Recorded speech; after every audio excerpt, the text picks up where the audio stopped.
Jenny McCarthy Show. Oh! Congratulations on an amazing book. Thank you.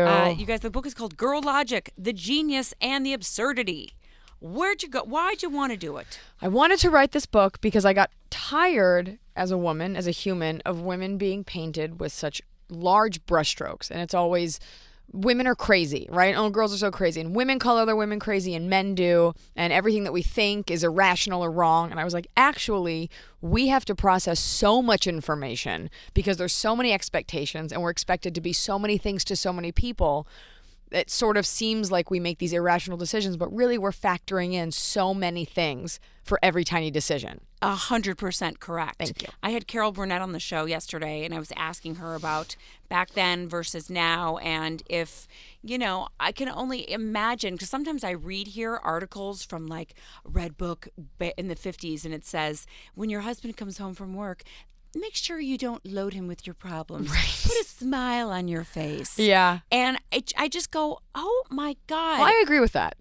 No, I'm kidding. What if what the transition, how far we've come, how far we still need to come, and how women faked it for so long. So I actually write about that in the book. I talk about how, Valium came about, Mother's Little Helper. Yes. In that era, because women were expected to be this sort of Stepford wife, and you were expected to clean and cook all day with an infant at home, only talk to the child, and then when your husband comes home at 5, be in pearls vacuuming, ready to blow him. That's right. And so it was this expectation of perfection that's unattainable, as is today our expectation of what women should look like. No one's actually doing it. No. And women were cracking, so they turned to this drug. I think the modern day equivalent of that is white wine. We think every woman is like, I can't handle it, so I'm drunk. I'm like, I've never seen my mother drunk.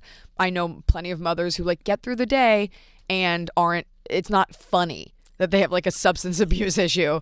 And so it's more just like a woman, if she has it together, then she's a bitch. And if she doesn't, then she's a fun mess and she's falling everywhere. You're right. She's a hot mess. Yeah. When I audition for stuff, the character description is always like, Chloe, early 20s.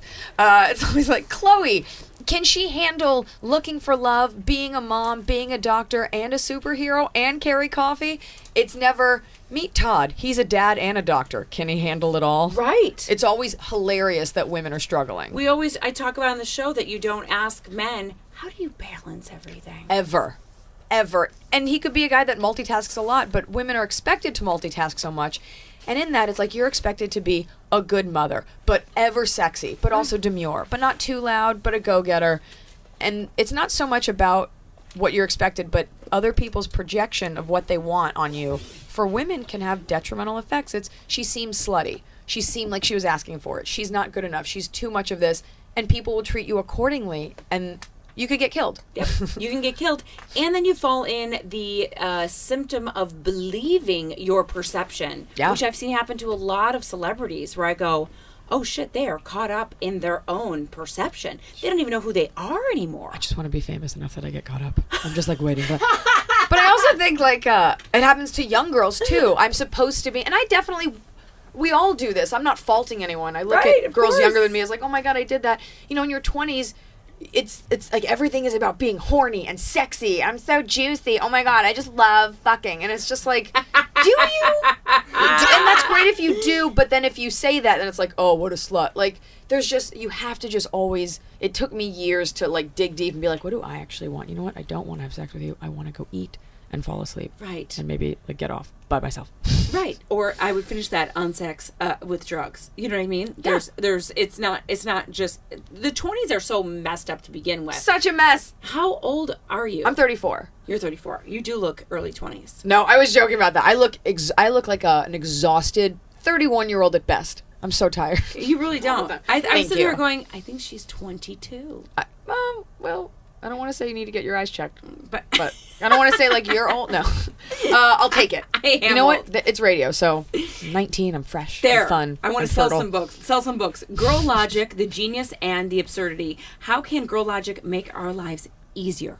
Easier? Yeah. I think when you tap into the sort of this release of, oh my gosh, all of this pretzel looping of logic isn't bad, and when you give yourself a break. And when you realize that we're taking into account all these things, even though it seems to drive you crazy, for a survival reason, and you sort of surrender to the fact that I'm a complex creature. I'm a woman. By virtue of the fact that I'm a woman, I'm a complex creature, and just sort of give into it. And I think the biggest thing is finding something that's great about yourself and having confidence in that, because we need to give other women a break. We're constantly looking at other women and judging their parenting, the way that they are sexually, the way that they look. What if we just let other women be? Right. And what if you realize that that woman took just as long to get ready as you did? Why do we all figure that out in our 30s? I think because we're tired. And I think you calm down a little bit. And do you think we find ourselves more? Well, I don't want to be the one at 34 that's like, I figured it out. I'm so zen. I only eat Himalayan pink salt. I get it. But I think... I do. I love Himalayan. You're so thin. I think just introspection, being more comfortable in your skin. And I think also, when I talk about in the book, there's this, in your 20s, there's this rabid crawl for like, I've got to be the most successful. I've got to meet a man. I've got to do all this stuff. And then when you don't necessarily get everything you want in your 30s, you have a chance to be like, okay, that was exhausting. Right. Let me kind of reassess what I want. I do think it's like a mad grab and everything's such a mess, and that your 20s when you have the energy for it. Right. And your 30s, you're just like, you know what? Don't feel like wearing the heels today. And I'm probably just as attractive. Yes. And nobody cares. Way more. Yeah. Just wait till the 40s. I've heard it's great. It's awesome. Although I'm still gluing on fake eyelashes every day. And that's your choice. And that's okay. You know what? I like them. It makes me feel better. So there's that. That's okay. Where are you in your love life? I'm engaged. Congratulations. Thank you. And when I started writing the book, I was not. And so I had to constantly reassess, making sure that that the tone of the book was something I still believed in. Right. Because I started writing it when I was single, but I'm engaged. And I still rep super hard for women, and I think society treats single women like they have a disease. And I think when women get engaged or get married or get in a relationship, they look at other women like, ugh, and she's single. And I talk about it in the book. When my parents got divorced, I watched the way women started treating my mother. And all of a sudden it was like, oh, you're not invited because you don't have a husband. Or other women wouldn't talk to her, help her out. Mm. Yeah, and I didn't take it so much as like to lose faith in women. I just remember thinking I won't ever treat a woman like that. How old were you when you witnessed that? Well, like they got divorced when I was 7. Wow. But I remember, this is not hilarious, but it's also not the worst thing ever, because it always sounds like I'm gearing up to tell a horrible story about like, I remember seeing her getting stabbed. We were at my brother's soccer game and she fell. She still has a massive scar from it down a set of bleachers, and it skinned her entire shin bone. Oh, shit. And my mom has zero tolerance for pain. And she sat there kind of like wincing and crying, but trying not to make a scene. I was probably 12 at the time, and I was so embarrassed because that's, you're 12. I was like, oh my God, stop crying. Oh my God, we're already Jewish in Texas. I don't need this. And she's crying, and nobody went over to her to help her. And her son was on the team. None of the other mothers went up to check on her. Eventually, like one woman like hobbled over, and my brother, when we got home, asked her, how come none of the dads helped you? Wow. Partly because none of them were there because it was a kid's soccer game, but two, there's that like, oh, don't help an attractive single woman because that means something. You're right. It was just a snap memory of my imagination, but I take that and I carry it with me. I'm like, just be kind to humans, but like you will be a single woman again at some point. For the most part, like people break up, they get divorced. This shit comes back around. Totally. I mean, it's amazing how many people I know are on marriage number 2. It's no surprise to me that millennials are waiting to get married because they're looking at Generation Xers going, you guys are really fucked up. That, and we're so busy on our phones that like no one has time to fuck. Because I love charging my phone, and I love refreshing my Instagram. I love that we're supposed to be role models for the next generation or our children, and we're addicts ourselves. For sure. I mean, every generation's got their problem, and then every generation is looked back on with such fondness. Our grandparents are the greatest generation. Right. But like 90% were very racist. Or alcoholics. Absolutely. Or just self-medicating. Beat their wives. And that was accepted back then. And so I think you give yourself a break. Just stop. Judge. And also we have this problem with women where if you're not the exact kind of woman I want, or you don't say the exact thing, then it's like crucify her. It's never like, well, I like her for X, Y, and Z, but A, B, and C bother me, but I still like her. We always throw the baby out with the bathwater. It's so true. And we don't do that with men. How did you handle, and a lot of my listeners going, I know, Jenny, But because I went through the whole single for about good 5 years.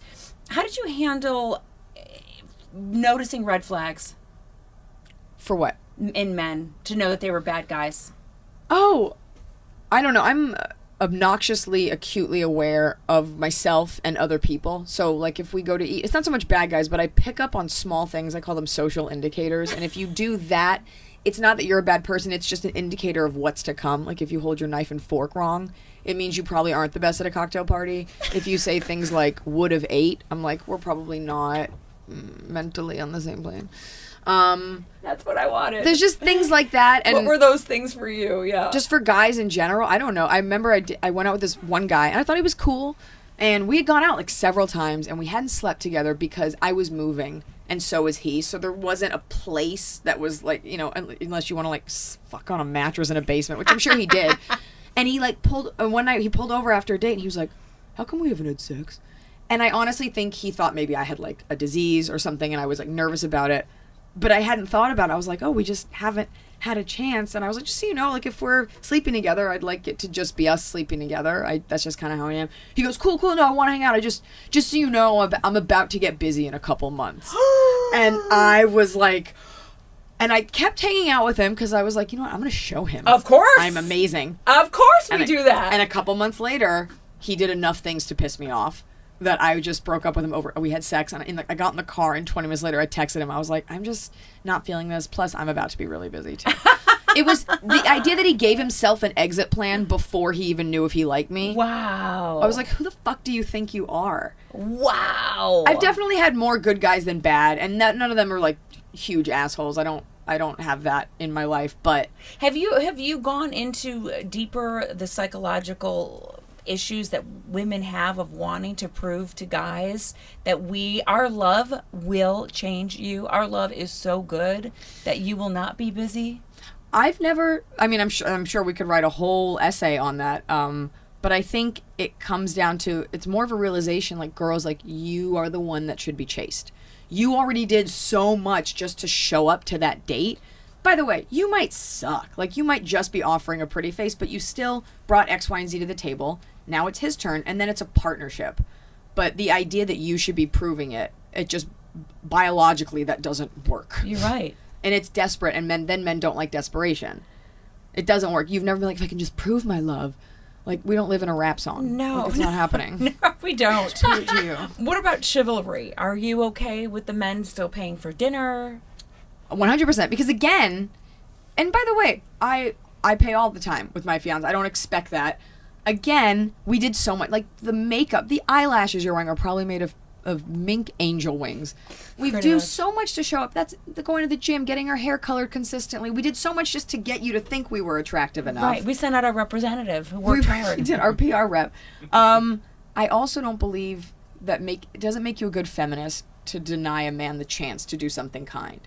A guy wants to pay for dinner. Like, that doesn't make you a bad feminist. That doesn't make it old-fashioned. It's just... And then maybe you pay for one the next time. Hello. I know. I don't like the rules that sometimes that we're all putting on ourselves a little bit too much. Well, also, like, when a man goes to open the door for you and you're like, I said no! Hiya! Like, let him open the door. Men are very physical creatures. They show their affection. Yes. Can I carry that for you? Can I do that for you? Because breaking news, ladies, they are physically stronger. That's right. And that's how they show. So he may not be able to, like, quote poetry, but he'll carry your shit. Totally. Let him carry your shit. I mean, I went through, my whole thing was I am Miss Independent. Yep. I was like, I bought it.